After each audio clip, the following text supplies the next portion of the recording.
Rayhan was a 25-year-old young man who worked as a taxi driver, living with his mother. Life was going smoothly, and he was saving up to buy his own car.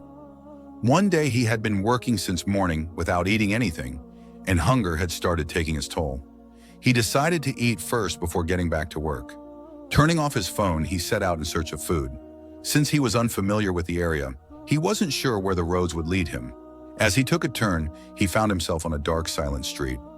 Just when he started feeling uneasy, he spotted a small roadside eatery with a decent crowd gathered around it. The delicious aroma of food filled the air. Rayhan parked his car, locked it, and approached the eatery. He had just started looking at the menu when a girl approached him. She was wearing a black shawl, her face completely covered, and she carried herself with a quiet confidence, as if she preferred to avoid unnecessary conversations. When she asked what he would like to eat, Rayhan ordered biryani. Soon she brought him a steaming plate of fragrant biryani. The taste was so extraordinary that he couldn't help but immerse himself in the meal. But what shocked him was when he asked for the price. The girl simply replied, "For first-time visitors, we don't take money." Rayhan was taken aback. Who was this girl? Was she running the place alone? Or did someone else own it? Curiosity got the better of him, and he asked, "Is this your eatery?" She simply nodded. Rayhan was impressed. He had never thought he would find a young woman running a roadside eatery with such determination and dignity. Before leaving, the girl added, "Next time you visit, I'll tell you my name." On his way home, Rayhan regretted not packing an extra serving for his mother, but he had already traveled too far to go back. When he reached home, his mother asked if he had eaten. When he told her about the roadside eatery, she was equally surprised. A girl running a food stall alone? That's rare. Something about that girl intrigued Rayhan. He knew she was no ordinary person. Her hands had magic, or perhaps there was a bigger mystery hidden behind her story. He decided that he would return, not just to eat, but to find out who she really was. The next day, unable to resist his curiosity, Rayhan returned to the eatery. This time, he didn't wander around but went straight to the girl. She gave him a slight smile, her eyes lighting up. She was still wearing the same black shawl, her face covered. Rayhan joked, "Your biryani was so good that its taste didn't leave my mouth all night. So here I am again. Bring me another hot plate." The girl nodded and soon brought him another steaming plate of biryani, this time with a side of raita. Seeing this, Rayhan playfully asked, "Oh, so today I get raita too? Will you charge extra for it?" The girl laughed and replied, "No, the second-time visitors get free raita." Rayhan was surprised by her business strategy. "You're quite smart when it comes to business," he said, amused. She smiled. "Of course, I studied business before my father passed away. Now my younger sister and I run this place to make ends meet." Rayhan felt a pang of sympathy. This girl deserved a better life, but fate had brought her here. After that day, Rayhan got so busy with work that he couldn't visit again. It was the end of the month, and he had to pay rent, utility bills, and his car installment. He was unaware that a disaster was waiting for him. One morning he went out for work, and by midday he was starving. He stopped at a street vendor selling naan and chole.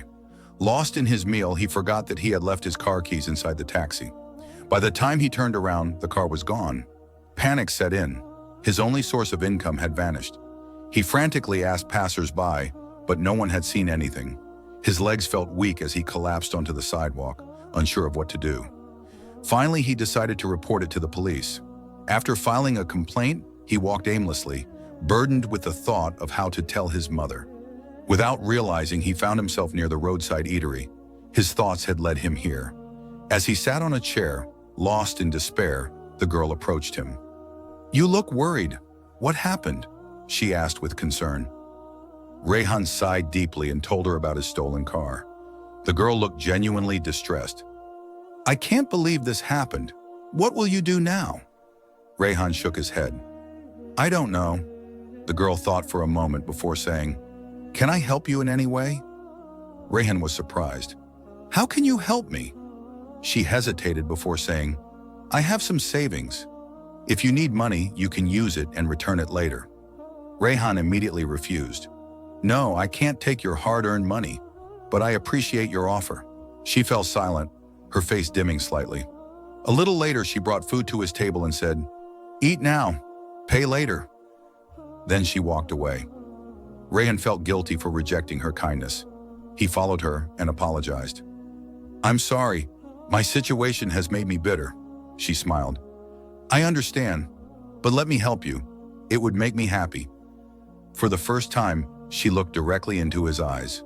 Something about her gaze felt different, almost magical. Days passed, but Rayhan's car was nowhere to be found.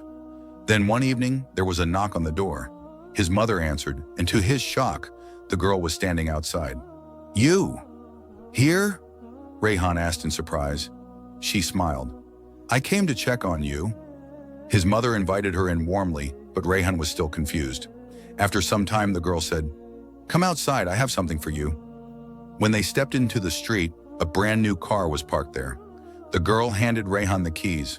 "From now on, this is your taxi." Rayhan was speechless. "Where did this come from?" "I can't accept this," she smiled. "I knew you'd say that. Don't worry, this isn't charity. Use it for 2 months. Once your old car's installments are done, start paying me back in small amounts." Rayhan's eyes filled with tears. "Thank you. No one has ever helped me like this." The girl smiled, but her eyes held an unknown sadness. Months later, when Rayhan finally saved enough to pay her back, he went to the eatery, only to find it gone. The girl had disappeared without a trace. Then one evening, he saw her again. "Where did you go?" he asked. She smiled. "I had to return to my world." Rayhan tried to give her the money, but she refused. "Use it to help someone else. That's how you can repay me." Before he could say anything else, she walked away, disappearing into the night.